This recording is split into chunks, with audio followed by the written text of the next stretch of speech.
Okay, so next on the line is there was a statement made allegedly by one of our leaders, church leaders in his church, and the statement has sparked some reactions from the public. So the statement goes like this: that 9 out of 10 sexual assault allegations brought forward by women in his ministry were false. Now, my question now goes like this: how do we address the risks of such public claims, further silencing real survivors, especially in religious spaces where power dynamics already intimidate victims? That's a very valid question. So, it's just like the clergyman alleged. If you say that 9 out of 10 falsely accused people, that's a very huge statistics, and that in itself is damning to everything that, is being done to reduce gender-based violence, particularly in Nigeria as we speak.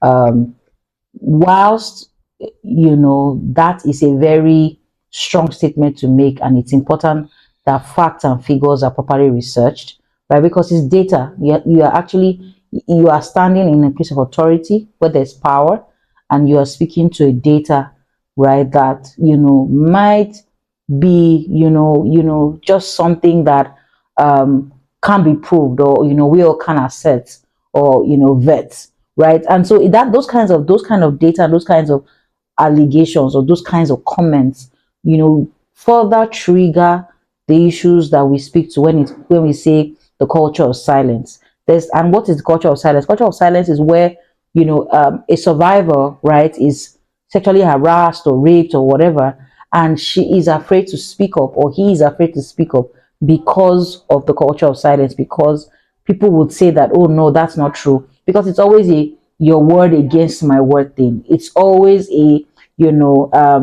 it's always a power play. There's always a power imbalance. And so in a religious setting where we know that there are power imbalances, those kinds of statements need to be uttered with a lot of caution, with a lot of respect. And he's to be fair to the clergyman, he's someone I really do respect, right? But it is absolutely important that these kind of statistics are uttered with caution, respect for the survivors who have not gotten justice, for survivors who have spoken up and who have been silenced, for survivors who have been manipulated by either cash or kind or threats to be silenced. And so these kind of statements, these kinds of allegations make it more difficult for people to speak up. So if there are people who have had issues, and we remember a case in point, sometime back where we had someone also accused a revered clergyman, and there was a lot of uproar around it, right? Because it was a matter of, oh, he did it a long time ago, oh, it wasn't right, oh, he must have forgiven, oh, the church doesn't bite their own.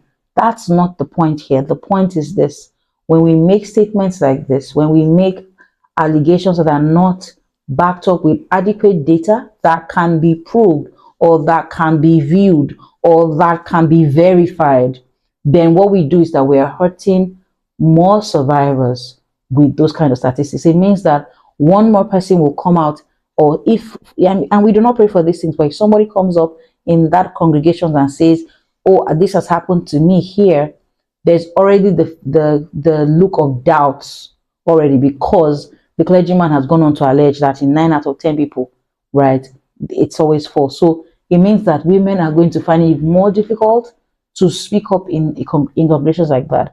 And I think that's very important, and just not just to clergymen, but to HR professionals, to general managers, to organizations, because secrecy thrives with power play, right? And the culture of silence thrives with power play.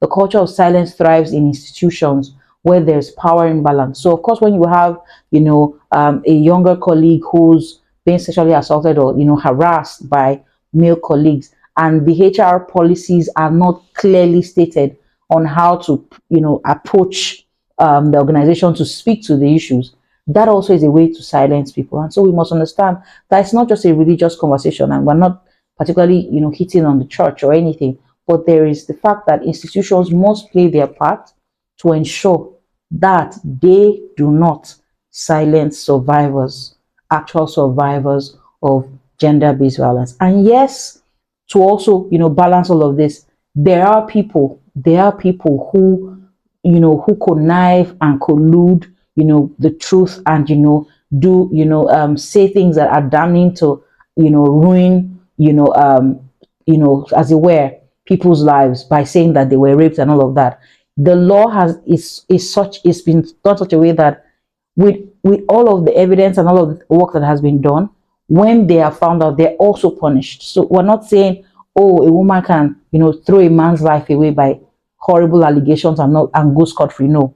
We're saying that when those things happen, yes, there are protocols and there are procedures that, are taken on to ensure that, but we must, as a people, and particularly as people with power, ensure that we do not add to the statistics that continuously fuels the culture of silence. Thank you.